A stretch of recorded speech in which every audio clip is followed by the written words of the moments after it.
नमस्कार प्रेक्षक मित्रांनो, स्वागत आहे तुमचे भूमी क्रिएशन चॅनलवर। मित्रांनो, आजच्या व्हिडिओमध्ये आपण एक अशी कहाणी ऐकणार आहोत ज्यात सुनेसाठी सासूने जगावेगळा निर्णय घेतला। ती सून विधवा होती। प्रेक्षक मित्रांनो, कहाणीला सुरुवात करण्याआधी चॅनलवर नवीन असाल तर व्हिडिओला लाईक, चॅनलला सबस्क्राईब अवश्य करा। तसंच बेल आयकन प्रेस करून हाईप करायला विसरू नका। चला तर आपण कहाणीला सुरुवात करूया। मुलाच्या मृत्यूनंतर सासूबाईंनी सुनेसाठी घेतलेला हा जगावेगळा निर्णय तुम्हाला आवडतो की नाही, नक्की ऐका। 55 वर्षाच्या सुमित्राताई अत्यंत आकर्षक व्यक्तिमत्वाच्या एक कणखर विधवा महिला होत्या। आपले वेळ सत्कारणी लावण्यासाठी त्या सामाजिक कार्यात गुंतल्या होत्या। त्यांचा दिनक्रम हा सकाळपासून संध्याकाळपर्यंत फिरणं असायचा। योगा करणं, ध्यान करणं या गोष्टींनी भरलेला असायचा। असे दुसरीकडे त्यांची सूनबाई मालती ही सुशील आणि गंभीर स्वभावाची होती। 27 वर्षीय मालती एका शाळेत शिक्षिकेचं काम करत होती। तिचं जग शाळेपासून घर आणि घरापासून शाळेपर्यंतच मर्यादित होतं आणि हाच तिचा दररोजचा दिनक्रम बनला होता। 6 वर्षापूर्वी सुमित्राताईंचा मुलगा म्हणजेच मालतीचा नवरा आणि 3 वर्षाची मुलगी प्रिया एका भयंकर अपघातात मृत्युमुखी पडले होते आणि त्या घटनेनंतर मालतीने स्वतःला पूर्णपणे एकाकी करून घेतलं होतं। हसणं बोलणं तर ती कधीच विसरली होती। जग जिंकायला निघालेल्या माणसाला कधीकधी स्वतःच्या दुःखाशी हरावं लागतं, असं काहीसं तिचं आयुष्य झालं होतं। सुमित्राताईंनी अनेक प्रयत्न केले तरी मालतीला त्या या दुःखातून कधीही बाहेर काढू शकल्या नाहीत। तिच्या दुःखाचा डोंगर तसाच उभा होता। म्हणूनच 5 वर्षापूर्वी सुमित्राताई मुंबईहून कोल्हापूरला स्थायी झाल्या होत्या। सुमित्राताईच्या पतीचा 5 वर्षापूर्वी हृदयविकाराने मृत्यू झाला होता। सरकारी अधिकारी म्हणून ते सेवेत असताना त्यांनी कोल्हापुरात एक घर घेतलं होतं, जेणेकरून सेवानिवृत्तीनंतर इथे राहता येईल। सुमित्राताईंना कोल्हापुरात राहून आता 5 वर्ष झाली होती, पण मालतीच्या वागण्यात आणि मानसिकतेत काहीच फरक पडत नव्हता। जखम भरून जाईल पण त्यावरचे व्रण आयुष्यभर साथ देतात, हा तिचा अनुभव होता। तिच्या मनस्थितीत कोणतीही सुधारणा झालेली नव्हती।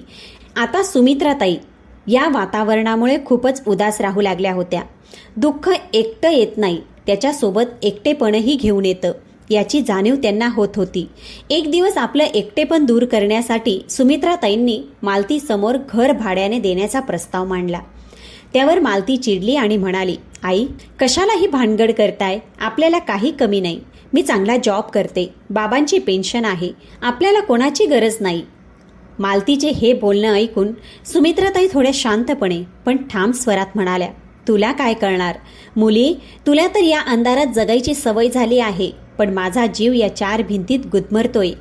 एखादा भाडेकरू असेल तर माझं मन रमून जाईल। तू शाळेला निघून जातेस आणि परत आल्यावर स्वतःला खोलीत बंद करून घेतेस, मग मी काय दिवसभर या भिंतींशी गप्पा मारायच्या का? सुमित्राताईंनी पुढे सांगितलं, मी सरिताला सांगितले, ती म्हणाली होती की मी एखादा चांगला भाडेकरू बघते। हे ऐकताच मालती अधिकच संतापली आणि म्हणाली, मला तर तुमची ती मैत्रीण सरिता काकू अजिबात आवडत नाही।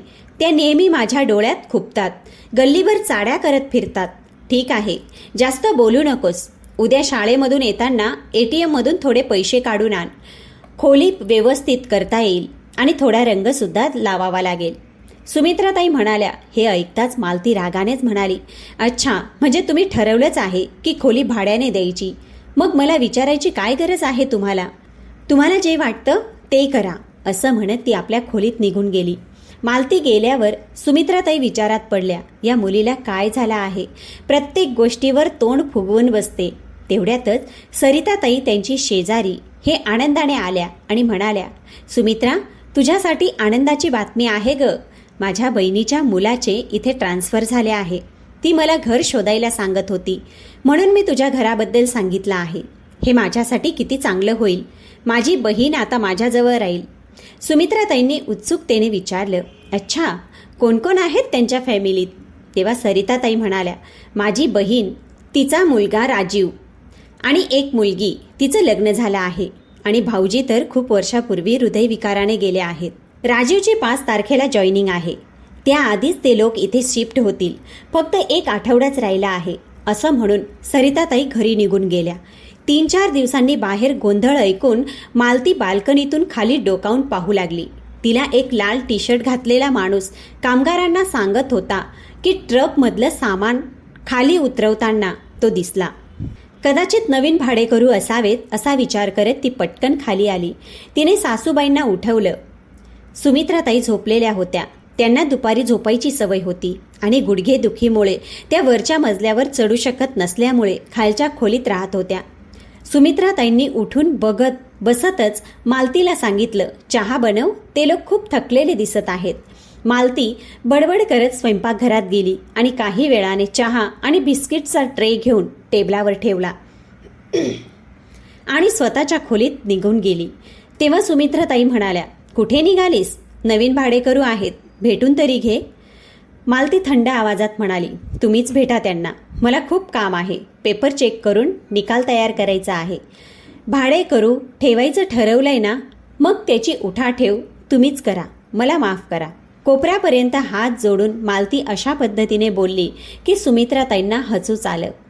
थोड्याच वेळात सरिताताई आल्या आणि राजीवला पाहून आनंदाने म्हणाल्या, अरे ताई आली नाही का? तू एकटाच आला आहेस? राजीव सरिताताईंना नमस्कार करत म्हणाला, आईची तब्येत थोडी बरी नव्हती म्हणून ती तिथेच राहिली. पुढच्या रविवारी तिला घेऊन येईन, तोपर्यंत घर थोडं सेटही होईल. तुला माहीतच आहे तिला दम्याचा त्रास आहे. धूळ, माती आणि कलरमुळे ॲलर्जी होईल म्हणून ती राहिली. सरिताताई म्हणाल्या, हो बरोबर केलंस, तिची तब्येत सांभाळायला हवी. राजीवचा स्वभाव खूपच संयमी आणि समंजस होता. वडिलांच्या मृत्यूनंतर घरची सगळी जबाबदारी त्याच्या खांद्यावर आली होती. वडिलांचे छत्र हरपलं तेव्हा तो 11वीत शिकत होता आणि आई गृहिणी होती. राजीवने ट्युशन घेत स्वतःचं शिक्षण पूर्ण केलं. अथक परिश्रमांनी तो फॉरेस्ट ऑफिसर झाला होता. आपल्या कष्टावर घर उभं केलं, लहान बहिणीचं लग्न केलं आणि जबाबदाऱ्या निभावत राहिला. आयुष्याच्या या धावपळीत स्वतःसाठी वेळच मिळाला नाही. सुखाने नांदायचं स्वप्न पाहण्याआधीच ते तुटून गेलं असं त्याचं मन कधी कधी त्याला सांगत असायचं. आई मात्र अजूनही त्याच्या लग्नाची आस धरून होती. ती नेहमी म्हणायची, माझ्या मुलाला अशी पत्नी हवी जी त्याचं आयुष्य फुलवेल. राजीव मात्र आईचं बोलणं सतत टाळायचा. माझं वय निघून गेलं आहे, आता लग्नाचा काही उपयोग नाही असं तो स्वतःला समजवायचा. पण आई म्हणायची, अरे मर्द आणि घोडा कधी म्हातारे होत नाही बाळा. राजीव या गोष्टींना महत्त्व देत नसायचा. तो स्वतःला कामात व्यस्त ठेवायचा. फॉरेस्ट ऑफिसर म्हणून त्याचं काम खूप जबाबदारीचं होतं. सतत फिल्डरवर जाणं आलंच आणि या सगळ्यात पत्नीला वेळ देणं त्याला अशक्य वाटत होतं. एकदा राजीव सुमित्राताईंना म्हणाला, काकू तुमची कामवाली बाई आमच्याकडे सकाळी पाठवू शकता का? जोपर्यंत माझी आई येत नाही तोपर्यंत मी चहा नाश्ता बनवेल. सुमित्राताईंनी उत्तर दिलं, हो का नाही, ती 8 वाजता येते. मी पहिल्यांदा तुझ्या घरी पाठवून देते, मग तू चहा घेतलास का? जोपर्यंत तुझी आई येत नाही तोपर्यंत चहा नाश्ता आणि जेवण आमच्या सोबतच कर. राजीव म्हणाला, नको काकू, उगाच तुम्हाला त्रास का द्यायचा, तुम्ही फक्त मेडला पाठवून द्या. सुमित्राताई हसतच म्हणाल्या, ठीक आहे, पण आज तरी चहा नाश्ता इथेच कर. तेवढ्यातच मालती स्कूलसाठी निघाली आणि राजीवला पाहून थोडी दचकली. ती बाहेर पडू लागली तेव्हा सुमित्राताईंनी तिला थांबवलं आणि विचारलं, अगं चहा नाश्ता न करता कुठे निघालीस? तुझा डबा तयार करून ठेवला आहे. मालती घाईत म्हणाली, मला उशीर होतोय, शाळेमध्ये काहीतरी खाईन. आणि ती धावतच बाहेर गेली. काय खाणार बाहेर? तर सगळं तयार आहे आणि जर तुला एवढाच उशीर होत असेल तर राजीव तुला स्कूलमध्ये सोडून येईल. हो ना राजीव? सुमित्राताई राजीवकडे पाहूनच म्हणाल्या. राजीव सुद्धा तयार झाला. हो काकू, मी सोडतो. मात्र मालती संतापून म्हणाली, मला कोणाची मदत नको, मी स्वतः जाईन. आणि तडक गेटच्या बाहेर निघून गेली. सुमित्राताई राजीवला शांत करत म्हणाल्या, राजीव वाईट वाटून घेऊ नकोस बाळा. मालती मनाने वाईट नाही, परिस्थितीने तिला एवढं कठोर आणि फटकळ बनवलं आहे. माझी मुलगी तर खूप प्रेमळ आणि संयमी देखील होती. सुमित्राताई बोलतच होत्या आणि तितक्यात कामवाली बाई आली. अच्छा बाळा, आधी तुझं काम उरक, तुला ऑफिसलाही जायचं असेल ना? त्यावर राजीव म्हणाला, नाही काकू, ऑफिस तर आठवड्यानंतर आहे, पण घर व्यवस्थित लावायला वेळ लागेल. संध्याकाळी राजीव खाली आला तेव्हा सुमित्राताई आणि मालती चहा घेत होत्या. सुमित्राताईंनी त्याच्यासाठी चहा आणला. तर मालती सकाळच्या पेपरमध्ये डोकं खुपसून बसली होती. इतक्यात घड्याळाच्या ठोक्यांनी 6 वाजल्याचा संकेत दिला. मालती अचानक गेटकडे धावत गेली. हे पाहून राजीवने सुमित्राताईंकडे प्रश्नार्थक नजरेनं पाहिलं, पण त्या शांत होत्या, जणू हे दृश्य त्यांच्यासाठी नित्याचंच होतं. राजीव उठून मालतीच्या मागे जाणार तेवढ्यातच सावित्रीताईंनी त्याला हाताने बसायला सांगितलं. परिसरात गंभीर शांतता पसरली होती. सुमित्राताईच्या चेहऱ्यावर दुःख स्पष्ट होतं, तर राजीवही अस्वस्थ होऊन गप्प बसला. सुमारे 10 मिनिटांनी मालती ओढ्यात पाऊल टाकत आत आली. तिच्या चेहऱ्यावर थकवा आणि निराशा स्पष्ट होती. ती शांतपणे एका कोपऱ्यात बसली. राजीव निघून गेल्यानंतर मालती स्वतःच्या खोलीत निघून गेली. या अर्ध्या तासात कुणीही एक शब्दही बोललं नाही. निसर्गही मानवी दुःखाची सोबत करत शांत झाला होता.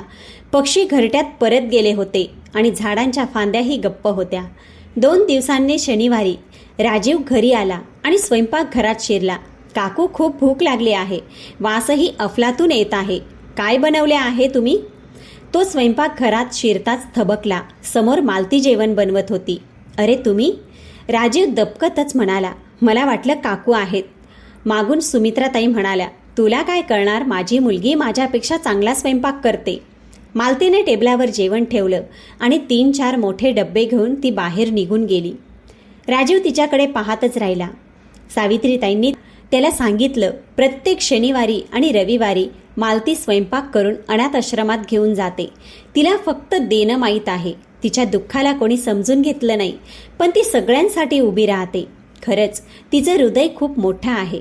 राजीव विचारात मग्न झाला. तो मालतीच्या व्यक्तिमत्वाचा सखोल विचार करत बसला. दुसऱ्या दिवशी मालती 3 कप चहा बनवून बागेत बसली होती. सुमित्राताई गालातल्या गालात हसत तिला पाहत होत्या. त्यांना हसताना पाहून मालती त्यांना रागावून म्हणाली, काय झालं? तुम्ही मला असं का बघत आहात? मी तुमच्या या लाडक्या भाडेकरूसाठी चहा घेऊन आले. वरून तुम्ही मला असं बघताय? सुमित्राताई हसूनच म्हणाल्या, नाही ग बाळा, मला खूप बरं वाटतंय. तू लोकांची काळजी करतेस, हे पाहून छान वाटतं. पण राजीव त्याच्या खोलीत आहे. त्याला आज खूप ताप आला आहे. कमलाबाईच्या हातून चहा आणि बिस्किटे त्याच्या खोलीत पाठव. मला वर जाऊन बघायला जमत नाही, नाहीतर मीच त्याला बघून आले असते. मालती म्हणाली, म्हणूनच आज जनाब दिसले नाहीत. मला वाटलं माझ्यामुळे खाली आले नसतील. कमलाबाईसोबत मालती वर गेली. तिला पाहून राजीव आश्चर्यचकित झाला आणि उठून बसला. त्याच्या थकलेल्या चेहऱ्यावर आनंदाने हसू आलं. तो म्हणाला, अरे तुम्ही का त्रास घेतलात? मालती म्हणाली, त्रास कसला? आणि त्याला चहा दिला. काही वेळ थांबल्यावर तिने कमलाबाईला खोलीत व्यवस्थित करायला सांगितली आणि खाली निघून गेली. राजीवला मालतीचं असं काळजी घेणं सुखद वाटलं. तो तिच्याकडे बघतच राहिला. त्या घराला आणि घरातल्या लोकांना राजीवची सवय झाली होती. आता मालती त्याच्या बोलण्याने किंवा उपस्थितीने असहजच होत नव्हती. ती आता भडकतही नव्हती. उलट ती त्याच्या बोलण्यात रस घेऊ लागली होती. त्या दिवशी पुन्हा 6 वाजता घड्याळाचा ठोका पडला. मालती नेहमीप्रमाणे गेटकडे धावत गेली. आज राजीवने सुमित्राताईंना विचारलं, काकू वाईट वाटून घेऊ नका, पण मालती रोज यावेळी कुठे जाते? मग एवढ्या उदास होऊन का परत येते? ती नेहमीच हरवलेली आणि दुःखी का दिसते? सुमित्राताईंनी भूतकाळाचे पडते उघडायला सुरुवात केली. आमचं कुटुंब एकेकाळी खूप आनंदी आणि भरलेलं होतं. माझा एकुलता एक मुलगा अवी स्वतःच्या आवडीने मालतीशी लग्न करून आला. हे ऐकून राजीव आश्चर्यचकित झाला. तो म्हणाला, काय? मालती तुमची सून आहे? म्हणजे ती तुमची मुलगी नाही? सुमित्राताई म्हणाल्या, हो राजीव, मालती माझी सून आहे. ती माझ्या मुलाची पसंती आहे, पण आता तीच मला सर्वात प्रिय आहे. सुरुवातीला मात्र तसं नव्हतं. माझा मुलगा मालतीशी लग्न करायला मला खूप विनवत होता, पण मी तयार नव्हते. शेवटी त्यांनी कोर्टात लग्न केलं. मी सुरुवातीला खूप रागात होते, पण मालतीचा हसतमुख स्वभाव, सगळ्यांवरच प्रेम, काळजी घेण्याची वृत्ती या सगळ्यांमुळे माझा राग दूर झाला. लग्नाच्या 3 वर्षांनी आमच्या घरी एक लहानग्या पिहूने जन्म घेतला. पिहूचा जन्म झाल्यानंतर माझ्या आनंदाला पारावार उरला नाही. कदाचित माझ्याच नजरेने आमच्या आनंदाला दृष्ट लागली. पिहूचे निरागस चाळे, तिचं बोबडं बोलणं, खळखळून हसणं, सगळं घर आनंदाने भरून गेलं होतं. पण तीच पिहू एक दिवस आम्हाला सोडून जाईल असं स्वप्नातही वाटलं नव्हतं. दसऱ्याच्या त्या संध्याकाळी अवी पिहूला घेऊन रामदहन पाहायला गेला होता. घरी परत येत असताना अपघात झाला आणि त्या दिवशी माझी तब्येत बिघडल्यामुळे मालती माझ्यासोबत घरी राहिली होती. माझ्या नवऱ्याची पण तब्येत काहीशी बरी नव्हती. काही दिवसांपूर्वीच त्यांची एन्जिओप्लास्टी केली होती. बीपी आणि शुगर तर त्यांना पूर्वीपासूनच होतं आणि ते टीव्हीवर रावण दहन पाहत होते. अचानक टीव्हीवर बॉम्ब ब्लास्टची बातमी आली आणि आम्ही राजीवला फोन लावला, पण तो फोन उचलत नव्हता. काहीतरी अपघाती घडले असा संशय आमच्या मनात घर करू लागला. नवऱ्याला सांगू की नाही हाच विचार माझ्या डोक्यात घोळत होता आणि त्याच वेळी शेजारी राहणारा अवीचा मित्र तो घरी आला आणि माझ्या नवऱ्याला देखील या घटनेची बातमी मिळाली. म्हणून तो पण अवीच्या मित्रांसोबत घरातून बाहेर गेला. घटनास्थळी पोहोचल्यावर जे पाहिलं ते शब्दात सांगता येणं अशक्य होतं. मृत शरीरांचा ढिगारा पडला होता आणि त्यात लहान मुलं आणि महिलांची संख्याही जास्त होती. शोध घेत असताना पिहू बोलता बोलता सुमित्राताई मोठ्याने रडू लागल्या. राजीव उठून त्यांच्या जवळ गेला. तो त्यांना सांत्वना देऊ लागला. शांत करत तो पुढे काय घडलं ते ऐकण्यासाठी थांबला. सुमित्राताईंनी स्वतःला सावरलं आणि म्हणाल्या, माझी नात तर मृत झाली, पण अवीचा काहीही पत्ता लागला नाही. आम्ही सगळीकडे शोध घेतला, सगळ्या हॉस्पिटल्स आणि मुर्दा घरात देखील जाऊन पाहिलं, पण त्याचं शरीर कुठेही सापडलं नाही. पोलिसांनी सांगितलं की बॉम्ब फुटल्यामुळे काही लोक दूर जाऊन पडले आणि त्यांचा चेहरा ओळखण्यासारखा देखील राहिला नाही. माझा मुलगा त्यांच्यामध्ये असू शकतो, पण त्याबद्दल आजपर्यंत काहीच माहिती मिळाली नाही. तरुण मुलगा आणि लहान पिहूच्या मृत्यूची बातमी माझे पती सहन करू शकले नाही. ते सुद्धा 1 वर्षाच्या आत आम्हाला सोडून गेले. मालती अजूनही अवीची वाट पाहत आहे. रोज 6 वाजता ती गेटच्या बाहेर धावत जाते. असं वाटतं की आज अवी नक्कीच येईल. त्याच्या या शोकात दुःखामध्ये ती जणू उभी राहिलेली आहे आणि तिचं आयुष्य थांबलं. अनाथ आश्रमातल्या मुलांना खायला घालून ती आपल्या मुलीच्या आत्म्याला शांत ठेवण्याचा प्रयत्न करते. माहीत नाही तो दिवस कधी येईल की ती अवीच्या आठवणींना विसरून तिच्या नव्या आयुष्याची सुरुवात करेल. आणि तेवढ्यात थकलेल्या पावलांनी मालतीने पुन्हा हळूच खुर्चीला स्वाधीन केलं. आज वातावरण शांत होतं. अचानक राजीव उठला आणि सुमित्राताईंच्या पायाजवळ बसून म्हणाला, काकू, जर तुम्ही परवानगी दिली आणि मालती योग्य समजली तर मी तिला लग्नासाठी विचारू इच्छितो. आज किंवा उद्या माझी आई आणि बहीण येणार आहेत आणि मला माहीत आहे त्यांनाही होकार द्यायला काही अडचण येणार नाही. हे ऐकून मालती थक्क झाली. राजीव आणि सुमित्राताई दोघेही आशेच्या नजरेने तिच्याकडे पाहू लागले. मालती काही बोलली नाही आणि उठून जाऊ लागली.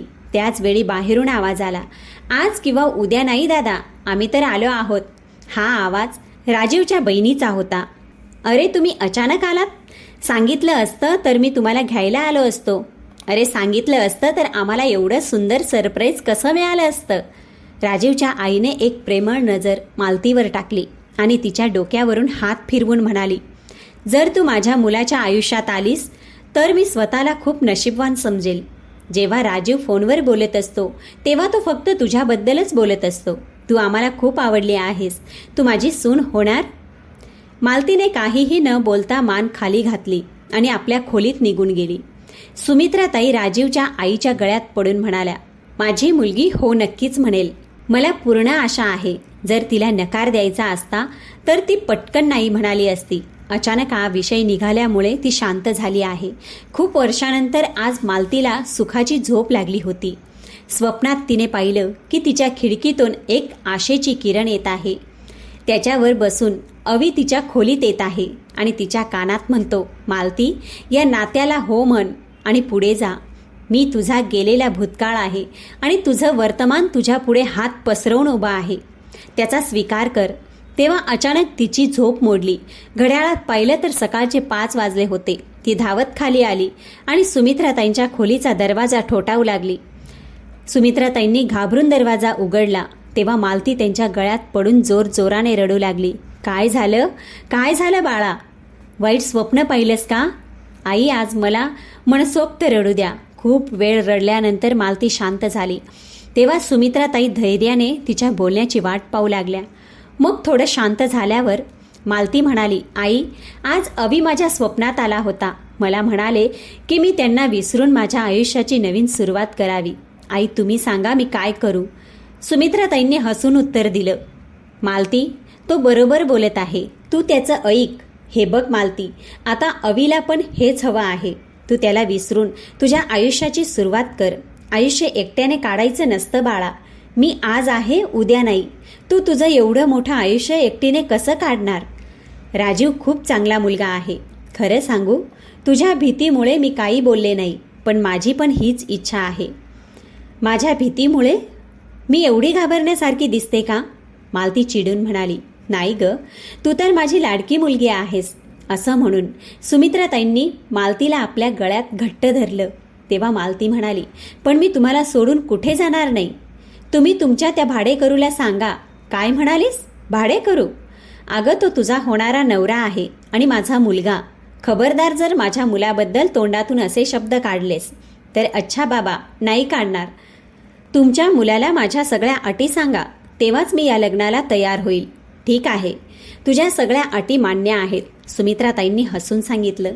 तेव्हा मालतीची नजर बाहेर उभ्या असलेल्या राजीववर पडली. तुम्ही कधी आला? लपून लपून आमचं बोलणं ऐकत होता का? आणि एवढ्या सकाळी सकाळी तुम्ही इथं काय करत होता? राजीव हसतच म्हणाला, माझे दाजी येत आहेत. मी त्यांना घेण्यासाठी स्टेशनवर जात आहे. तुम्ही तुमच्या हाताने मला एक कप चहा बनवणार का? तेव्हा मालती हसून स्वयंपाकघरात निघून गेली. राजीवने आज पहिल्यांदा तिला हसताना पाहिलं होतं. तेव्हा सुमित्राताई हसूनच म्हणाल्या, बाळा, तू तर आज माझी इच्छा पूर्ण केलीस. आज कितीतरी वर्षानंतर मी माझ्या मुलीला हसताना पाहिलं आहे. थोड्या दिवसांनी एक चांगला मुहूर्त पाहून राजीव आणि मालतीचं लग्न लावून दिलं. सुमित्राताईंनी राजीवच्या आईला आपल्या घरामध्ये ठेवून घेतलं, म्हणजे त्यांचा पण वेळ जाऊ शकेल. मालती आयुष्याच्या नव्या टप्प्यावर पुढे जात असताना तिच्या आयुष्यात पुन्हा एकदा आनंद येऊ लागला. त्यांना पाहून आज सुमित्राताईंच्या हृदयात एक सुखद अनुभव उमटला. प्रेक्षक मित्रांनो, आजची कथा तुम्हाला कशी वाटली कॉमेंटमध्ये नक्की सांगा. आवडली असेल तर व्हिडिओला लाईक करायला अजिबात विसरू नका. चला तर भेटूया पुढच्या व्हिडिओसोबत.